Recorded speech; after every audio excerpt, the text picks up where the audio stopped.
নমস্কার বন্ধুরা, ভিডিওটি শুরু করার আগে ছোট্ট একটা কথা তোমাদেরকে বলবো, যারা ইংলিশে 8 থেকে 10 নম্বর তোলার চেষ্টা করছে তারা অবশ্যই 70 টাকা একবার খরচা করে এই বইটা কেনো। বইটা কেনার লিঙ্ক ডেসক্রিপশন দিয়ে দেবো এবং ডাইরেক্ট আমার সাথে হোয়াটসঅ্যাপে কন্ট্যাক্ট করো, তোমরা কিন্তু কিনতে পারবে। দেখো, এমন না হয় যেন 8 থেকে 10 নম্বর কম পাওয়ার জন্য মেরিট লিস্টে নাম আসলো না। যেন ভালো করে ইংলিশটা পড়ো, আমি গ্যারান্টি সহকারে বললাম এই বইটা শেষ কয়েকদিন ভালো করে পড়ো, তাও 8 থেকে 10 নম্বর ইজিভাবে তুলতে পারবে। কারণ এই বইটা যে নিয়মকানুনগুলো রয়েছে সমস্ত কিছু বাংলায় লেখা দিয়ে রয়েছে, তোমরা জানো, অনেকবার বইটা রিভিউ করেছি। একবার আমার কথা বিশ্বাস করে এই বইটা কিনে দেখো, আমি 100% বললাম তোমরা 8 থেকে 10 নম্বর তোমরা এই বইটা থেকে তুলতে পারবেই পারবে, গ্যারান্টি সহকারে বলছি। একটু মনোযোগ সহকারে পড়ে যেতে হবে আর রুলসগুলো পরীক্ষা হলে অ্যাপ্লাই করতে হবে। কারণ নিয়মকানুন সমস্ত কিছু বাংলায় লিখে দেওয়া আছে, পড়তে বুঝতে কিন্তু কোনো অসুবিধা হবে না। ডাইরেক্ট হোয়াটসঅ্যাপে কন্ট্যাক্ট করে কিনতে পারো। যারা হোয়াটসঅ্যাপে কন্ট্যাক্ট করে কিনবে তার জন্য 50 টাকাও দেওয়া হবে, আর কোম্পানির থেকে কিনলে 70 টাকা দেওয়া হবে। একটু খরচা করো, মাত্র 50 টাকা খরচা করো, এর থেকে আর শেষ কিছু অফার তোমার দিতে পারছি না, কারণ এই বইটার কিছু মূল্য আছে, সেই মূল্যটা তোমার ধার্য করা হয়েছে। চলো আজকে ক্লাসে ফিরে যাওয়া যাক। ভূগোলের যারা পার্ট 1 ক্লাসটা দেখো না, ডিসক্রিপশনে লিঙ্ক দিয়ে দেবো, সেখানে ক্লিক করে অবশ্যই ক্লাসটা দেখো। প্রত্যেকটা ক্লাস দেখো, পরীক্ষা হলে অবশ্যই কমন পাবে, দেখবে প্রচুর প্রশ্ন কমন আসে, তাই প্রত্যেকটা ক্লাসকে ভালো করে ফলো করতে লাগো। দেখো, আজকে নিয়ে প্রথম কোশ্চেনটা কি বলা হয়েছে, ভারতের ক্ষুদ্রতম প্রতিবেশী দেশ কোনটা, সেটা হচ্ছে মালদ্বীপ। আর তোমরা কনভার্স জানাবে বৃহত্তম প্রতিবেশী দেশ কোনটা ভারতের, ঠিক আছে। ইম্পর্টেন্ট কোশ্চেন, যেগুলো ইম্পর্টেন্ট সেগুলো আমি বলে দেবো সব। কোন প্রতিবেশী দেশের সঙ্গে ভারত স্থল পথে যোগাযোগ করতে পারে না, দেখো শ্রীলঙ্কার সাথে ভারত কিন্তু স্থলপথে যোগাযোগ করতে পারে না। ইম্পর্টেন্ট কোশ্চেন, প্রচুর রিপিট করা থাকে। পরবর্তী কোশ্চেন, হিমালয় কি জাতীয় পর্বত, হিমালয় হচ্ছে নবীন ভঙ্গিল জাতীয় পর্বত। খেয়াল রাখবে, হিমালয় কি জাতীয় পর্বত, নবীন ভঙ্গিল জাতীয় পর্বত। প্রত্যেকটা কোশ্চেন ভালো করে মাথায় ঢুকিয়ে নাও, যাতে দ্বিতীয়বার পড়তে না হয়। দেখো, হিমালয়ের দৈর্ঘ্য কত, হিমালয়ের দৈর্ঘ্য হচ্ছে 2500 কিমি, যেটা পূর্ব থেকে পশ্চিম দিকে বিস্তৃত, ঠিক আছে। এবার তো পরবর্তী কোশ্চেন, হিমালয় যেখানে অবস্থিত সেখানে আগে কি ছিল, সেখানে ছিল টেথিস সাগর ছিল। খেয়াল রাখবে কোন সাগর ছিল, টেথিস সাগর ছিল, ওকে। পরবর্তী কোশ্চেন খুবই ইম্পর্টেন্ট, ভারতের উচ্চতম জলপ্রপাতের নাম কি, গাঢ়সপ্পা বা যোগ হচ্ছে ভারতের উচ্চতম জলপ্রপাতের নাম। খেয়াল রাখবে, অবশ্যই গুরুত্বপূর্ণ কোশ্চেন। পরবর্তী কোশ্চেন দেখো, নদীর গতিপথে সৃষ্ট পৃথিবীর বৃহত্তম চর বা বদ্বীপ কোনটা, সেটা হচ্ছে মাজুলি দ্বীপ, ঠিক আছে। খেয়াল রাখবে, বৃহত্তম চর বা দ্বীপের নাম কি, মাজুলি দ্বীপ, যেটা ব্রহ্মপুত্র নদীর উপরে অবস্থিত, ঠিক আছে। পরীক্ষার প্রশ্ন আছে মাজুলি দ্বীপ কোন নদীর উপরে অবস্থিত, ব্রহ্মপুত্র নদীর উপরে অবস্থিত। এবার পরবর্তী কোশ্চেন দেখো, পৃথিবীর দীর্ঘতম নদীটির নাম কি, সেটা হচ্ছে নীল নদ। খেয়াল রাখবে, পৃথিবীর দীর্ঘতম নদীর নাম কি, নীল নদ, ঠিক আছে।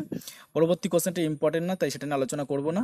এর পরবর্তী কোশ্চেন চলে যাবো। দেখো, অক্ষাংশ নির্ণয়ে যে যন্ত্রটি ব্যবহৃত হয় সেটা হচ্ছে কি সেক্সট্যান যন্ত্র, প্রচুর পরীক্ষায় রিপিট করা হয়। খেয়াল রাখবে যে অক্ষাংশ নির্ণয়ের জন্য ব্যবহৃত যন্ত্রটির নাম কি, সেক্সট্যান। এবার সমাক্ষরেখাগুলির মধ্যে বৃহত্তম কোনটা, সেটা হচ্ছে নিরক্ষরেখা, ওকে। এর পরবর্তী কোশ্চেন দেখবো আমরা, ভারতের প্রমাণ সময় নির্ণয়ের জন্য কোন দাগিমা নির্ধারিত করা হয়েছে, সেটা হচ্ছে 82°30 পূর্ব, এই দাগিমা রেখাটি নির্ধারিত করা হয়েছে। এই কোশ্চেনটা প্রচুর পরীক্ষায় কিন্তু রিপিট করা থাকে, এখানে পূর্ব দিয়ে দেয়, পশ্চিম দিয়ে দেয়, আর এটা দিয়ে দেয় 88°30। এগুলো খেয়াল করে পরীক্ষা হলে করবে, আসলে হচ্ছে 82°30 পূর্ব, ঠিক আছে। খেয়াল করে পরীক্ষা হলে কিন্তু অবশ্যই করবে। পরবর্তী কোশ্চেন দেখো, গ্রিনিচের সময় নির্ণায়ক যন্ত্রের নাম কি, ক্রোনোমিটার। এটা কি এক প্রকার বিশেষ এক প্রকার ঘড়ি, ইম্পর্টেন্ট কোশ্চেন। এবার আমরা পরবর্তী কোশ্চেন দেখবো, কোন প্রণালীর মধ্যে দিয়ে আন্তর্জাতিক তালিকারেখা কল্পনা করা হয়েছে, ইম্পর্টেন্ট কোশ্চেন। সেটা হচ্ছে বেরিং প্রণালীর মধ্যে দিয়ে কিন্তু আন্তর্জাতিক তালিকারেখা কল্পনা করা হয়েছে। পরবর্তী কোশ্চেন দেখো, কোন শিলায় স্তর থাকে না, আগ্নেয় শিলায় কিন্তু স্তর থাকে না। পরবর্তী কোশ্চেন কি দেখবো, দুটি আগ্নেয় শিলা উদাহরণ দাও। গ্রানাইট আর ব্যাসল্ট হচ্ছে দুটো আগ্নেয় শিলার কিন্তু উদাহরণ। এবার পরবর্তী কোশ্চেন দেখো, দুটি পাললিক শিলা উদাহরণ দাও। বেলে পাথর আর চুনা পাথর হচ্ছে দুটো পাললিক শিলা উদাহরণ। উদাহরণগুলো ভালো করে খেয়াল রাখবে, পরীক্ষা হলে কিন্তু অপশানে থাকে। দুটো রূপান্তরিত শিলা উদাহরণ দাও। গ্রানাইট থেকে নিস আর চুনা পাথর থেকে মার্বেল। খেয়াল রাখবে কি, গ্রানাইট থেকে নিস হয়েছে আর চুনা পাথর থেকে মার্বেলে পরিণত হয়েছে। এবার আমরা পরবর্তী কোশ্চেন দেখবো, দেখো কোন শিলায় জীবাশ্ম দেখতে পাওয়া যায়, পাললিক শিলায় জীবাশ্ম দেখতে পাওয়া যায়, ইম্পর্টেন্ট কোশ্চেন, প্রচুর পরীক্ষা রিপিট করা হয়। কোন শিলায় অপর নাম হচ্ছে প্রাথমিক শিলা, আগ্নেয় শিলার অপর নাম হচ্ছে কিন্তু প্রাথমিক শিলা। পরবর্তী কোশ্চেন, কোন শিলাকে স্তরীভূত শিলা বলা হয়, পাললিক শিলাকে কিন্তু স্তরীভূত শিলা বলা হয়ে থাকে। এবার আমরা পরবর্তী কোশ্চেন দেখবো, ভারতের কোথায় প্রচুর পরিমাণে গ্রানাইট শিলা দেখতে পাওয়া যায়, পুরুলিয়া, ছোটনাগপুর, মালভূমি অঞ্চলে প্রচুর পরিমাণে কিন্তু গ্রানাইট দেখতে পাওয়া যায়। এই কোশ্চেনটা প্রচুর রিপিটও করা হয়ে থাকে, ওকে। পরবর্তী কোশ্চেন দেখো, কোন শিলায় কয়লা খনিজ তেল সঞ্চয় থাকে, পাললিক শিলায় কিন্তু কয়লা আর খনিজ তেল কিন্তু সঞ্চয় থাকে। খেয়াল রাখবে কোন শিলায়, পাললিক শিলায়। পরবর্তী কোশ্চেন দেখো, ডলোমাইট শিলা ভারতের কোথায় বেশি দেখতে পাওয়া যায়, ডলোমাইট শিলা বিহারের সিংভূম এলাকার এবং দক্ষিণ ভারতে ডলোমাইট শিলা দেখতে পাওয়া যায়। পরবর্তী কোশ্চেন ইম্পর্টেন্ট না, তাই আলোচনা করব না, এগুলো ইম্পর্টেন্ট না খুব একটা। দেখো, কি কি প্রক্রিয়ায় শিলা রূপান্তরিত হয়, চাপ, তাপ এবং রাসায়নিক প্রক্রিয়ায় শিলা রূপান্তরিত হয়ে থাকে। খেয়াল রাখবে কি, চাপ, তাপ আর রাসায়নিক প্রক্রিয়ায় কি হয়, শিলা রূপান্তরিত হয়। পরবর্তী কোশ্চেন দেখো, গ্রানাইট শিলা গঠিত অঞ্চলে ভূমিরূপ কি হয়, গোলাকার হয়। তাহলে খেয়াল রাখবে কি, গ্রানাইট থেকে গোলাকার, খেয়াল রাখবে, ঠিক আছে। গ্রানাইট শিলা দ্বারা গঠিত অঞ্চলে ভূমিরূপ কি হয়, গোলাকার হয়, ইম্পর্টেন্ট কোশ্চেন। আর ব্যাসল্ট শিলা দ্বারা গঠিত ভূমিরূপ কি হয়ে থাকে, চ্যাপ্টা হয়ে থাকে। খেয়াল কি, তাহলে খেয়াল রাখবে কি, ব্যাসল্ট হলে চ্যাপ্টা আর গ্রানাইট হলে কি, গোলাকার, ওকে। পরবর্তী কোশ্চেন দেখো, ডেকানটাপ ও রাজমহল পাহাড় কোন শিলায় গঠিত, ডেকানটাপ আর রাজমহল পাহাড় কিন্তু ব্যাসল্ট শিলায় গঠিত। খেয়াল রাখবে, ওকে। পরবর্তী কোশ্চেন দেখো, একটি নিঃসারী আগ্নেয়শিলা উদাহরণ দাও, সেটা হচ্ছে কি ব্যাসল্ট। খেয়াল রাখবে কি নিঃসারী আগ্নেয়শিলা উদাহরণ কি ব্যাসল্ট। পরবর্তী কোশ্চেন, সছিদ্রতা কোন শিলার বৈশিষ্ট্য? সছিদ্রতা পাললিক শিলার কিন্তু একটা বৈশিষ্ট্য। এবার পরবর্তী কোশ্চেন দেখো, চুনাপাথর কি ধরনের শিলা? চুনাপাথর কিন্তু একটা পাললিক শিলা। আর চুনাপাথর কিসে পরিণত হয়? মার্বেলে পরিণত হয়, তাই তো আগে আলোচনা করেছি। এবার ভূত্বকে কোন শিলা প্রথম সৃষ্টি হয়? ভূত্বকে প্রথম আগ্নেয় শিলা প্রথম সৃষ্টি হয়ে থাকে। ওকে, পরবর্তী কোশ্চেন দেখো, কোয়াটাজাইট কোন শিলার পরিবর্তিত রূপ? কোয়াটাজাইট হচ্ছে বেলে পাথর, এটা পরিবর্তিত রূপ। পরবর্তী কোশ্চেন দেখো, অ্যাম্ফিবোলাইট কোন শিলার পরিবর্তিত রূপ? অ্যাম্ফিবোলাইট হচ্ছে ব্যাসল্ট শিলার কিন্তু পরিবর্তিত রূপ। যেগুলো ইম্পর্টেন্ট সেগুলো আমি বলে দিচ্ছি। কয়লা শিলা না খনিজ? এটা কিন্তু পরীক্ষায় প্রশ্ন আসে। কয়লা কি খেয়াল রাখবে সবসময় শিলা, ঠিক আছে। কয়লা কোন ধরনের শিলা? কয়লা একদম জৈব শিলা বা অঙ্গারময় কিন্তু শিলা, খেয়াল রাখবে এই বিষয়গুলো পরীক্ষাতে রিপিট করা হয়ে থাকে। ওকে, এর পরবর্তী কোশ্চেন দেখো, গ্রাফাইট কোন শিলার রূপান্তর? গ্রাফাইট হচ্ছে পাললিক শিলার কিন্তু রূপান্তর। খেয়াল রাখবে কি গ্রাফাইট কোন শিলার রূপান্তর? গ্রাফাইট হচ্ছে পাললিক শিলার কিন্তু একটা রূপান্তর। পরবর্তী ইম্পর্টেন্ট না, এগুলো দরকার নেই।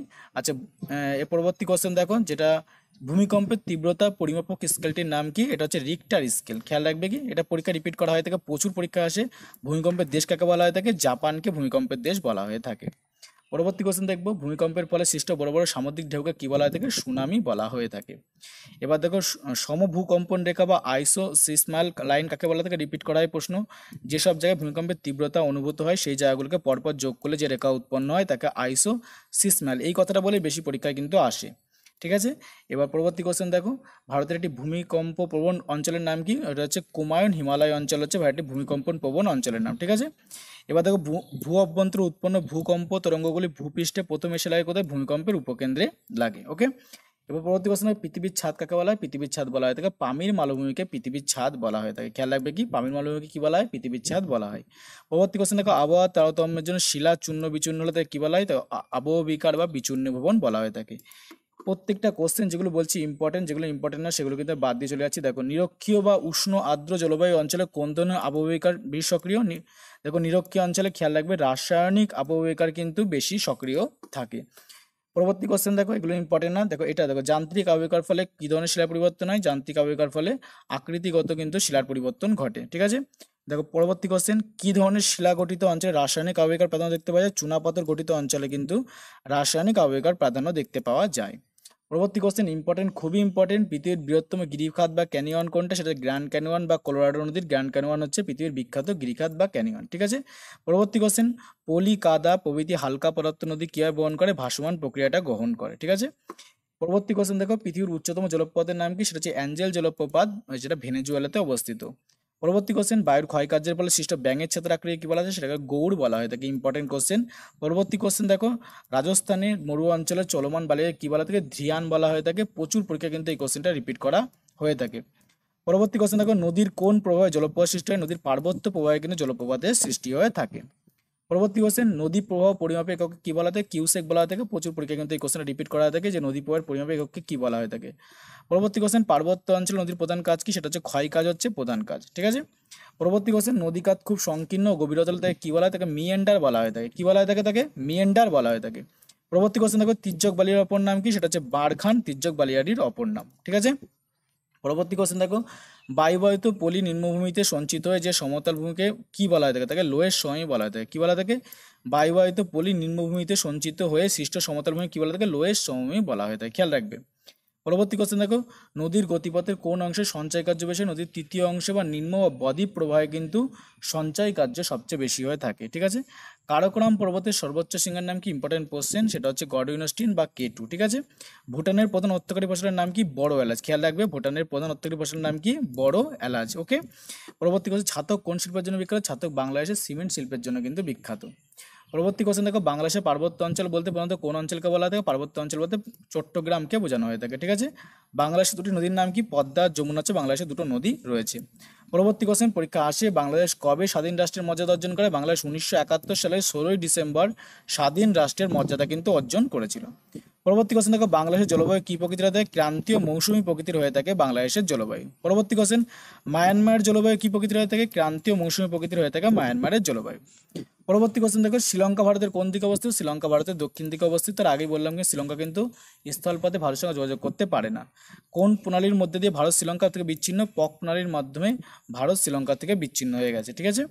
পরবর্তী কোশ্চেন, শ্রীলঙ্কা প্রধানত কি ধরনের অন্ন দেখতে পায়? শ্রীলঙ্কায় চিরসবুজ অন্ন দেখতে পাওয়া যায়। দারুচিনির দ্বীপ কাকে বলা হয়? রিপিট করা হয়, শ্রীলঙ্কাকে দারুচিনির দ্বীপ বলা হয়ে থাকে।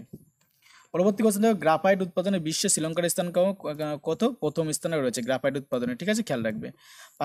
পাকিস্তানের দুটো গিরিপথের নাম কি? খাইবার আর বোলান, এই দুটো গিরিপথ কিন্তু পাকিস্তানে রয়েছে। আর পাকিস্তানের জলবায়ু কি প্রকৃতি? শুষ্ক ও চরম প্রকৃতির হচ্ছে পাকিস্তানের জলবায়ু। পরবর্তী কোশ্চেন দেখো, ইতিহাসের প্রসিদ্ধ শহর তক্ষশিলা কোথায় অবস্থিত? তক্ষশিলা শহর, খেয়াল রাখবে, পাকিস্তানের রাজধানী ইসলামাবাদের কাছে কিন্তু এটা অবস্থিত রয়েছে, ঠিক আছে। পরবর্তী কোশ্চেন, আফগানিস্তান ভারতের কোন সীমান্তে অবস্থিত? উত্তর পশ্চিম সীমান্তে কিন্তু আফগানিস্তান অবস্থিত। আফগানিস্তান অবস্থানে কি বলা হয়? স্থলবেষ্টিত বা মহাদেশীয় বলা হয়ে থাকে। পরবর্তী কোশ্চেন দেখো, আফগানিস্তান জলবায়ু কি প্রকৃতির? আফগানিস্তান জলবায়ু হচ্ছে শুষ্ক, মহাদেশীয় ও চরম প্রকৃতির হচ্ছে আফগানিস্তানের জলবায়ু। পরবর্তী কোশ্চেন দেখো, আফগানিস্তান মধ্যে কি পোতায় জলসেচ করা হয়? ক্যারেজ পোতায়, ঠিক আছে। ক্যারেজ পোতা কি? একটা জলসেচ পোতা, ঠিক আছে, পরীক্ষায় প্রশ্ন আসে আলাদা করে যে ক্যারেজ পোতা কি, এটা জলসেচ পোতা, খেয়াল রাখবে। এখানে আমরা জানতে পারলাম আফগানিস্তানের প্রসিদ্ধ বা পুরুষাক্রমিক ঐতিহ্যবাহী শিল্পটির নাম কি? সেটা হচ্ছে কার্পেট বা গালিচা শিল্প। পরীক্ষায় কিন্তু এটা সীমান্ত রেখা সম প্রশ্ন আসে, তাই আমি এখানে তুলে ধরেছি, চেষ্টা করেছি। দেখো যে ডুরান্ড রেখা ভারত আফগানিস্তানের মধ্যে রয়েছে, এটা মধ্যবর্তী সীমানা, এটা স্যার মর্টিমার ডুরান্ড 1896 সালে এটা কিন্তু করেছিলেন, ঠিক আছে, ডুরান্ড রেখা। এবার হিন্ডেনবের্গ রেখা, এটা হচ্ছে জার্মানি ও পোল্যান্ডের মধ্যে মধ্যবর্তী রেখা হচ্ছে হিন্ডেনবের্গ রেখা, ঠিক আছে। এর পরবর্তী ম্যাকমোহন রেখা, ভারত চীন হচ্ছে ম্যাকমোহন, প্রচুর পরীক্ষা রিপিট করা হয়ে থাকে। আর দেখো ম্যাগনেট রেখা, সেটা ফ্রান্স আর জার্মানির মধ্যে রয়েছে, খেয়াল রাখবে। ম্যাগনেট রেখা কোথায় আছে? ফ্রান্স আর জার্মানির মধ্যে। অর্ডার নিসে রেখা পোল্যান্ড আর জার্মানির মধ্যে রয়েছে। আর র্যাড ক্লিপ রেখা ভারত পাকিস্তানের মধ্যে রয়েছে, প্রচুর পরীক্ষা কিন্তু রিপিট করা হয়ে থাকে ম্যাকমোহনটা, র্যাড ক্লিপটা, ঠিক আছে, প্রচুর পরীক্ষা রিপিট করা হয়, খেয়াল রাখবে। আর এই 17তম সমান্তরাল রেখা, এটা হচ্ছে উত্তর ভিয়েতনাম আর দক্ষিণ ভিয়েতনামের মধ্যে কিন্তু এটা দেখতে পাওয়া যায়, ঠিক আছে। তোমার সাথে টোটাল মোটামুটি আজকেও 100টা প্রশ্ন আলোচনা করেছি, প্রত্যেকটা কোশ্চেন ইম্পর্টেন্ট, আগেই বলেছি। এর পিডিএফ ফাইল ফ্রিতে ডাউনলোড করতে পারবে, ডিসক্রিপশনে লিঙ্ক দিয়ে দেবো, সেখানে ক্লিক করে অবশ্যই ডাউনলোড করে তোমার পড়তে অনেক সুবিধা হবে। আর ভিডিওটিকে অবশ্যই এই জন্য লাইক করে দাও, আর এই ধরনের ভিডিও পাওয়ার জন্য চ্যানেলটিকে সাবস্ক্রাইব করে পাশে বেল আইকনটি বাজিয়ে রাখো। নতুন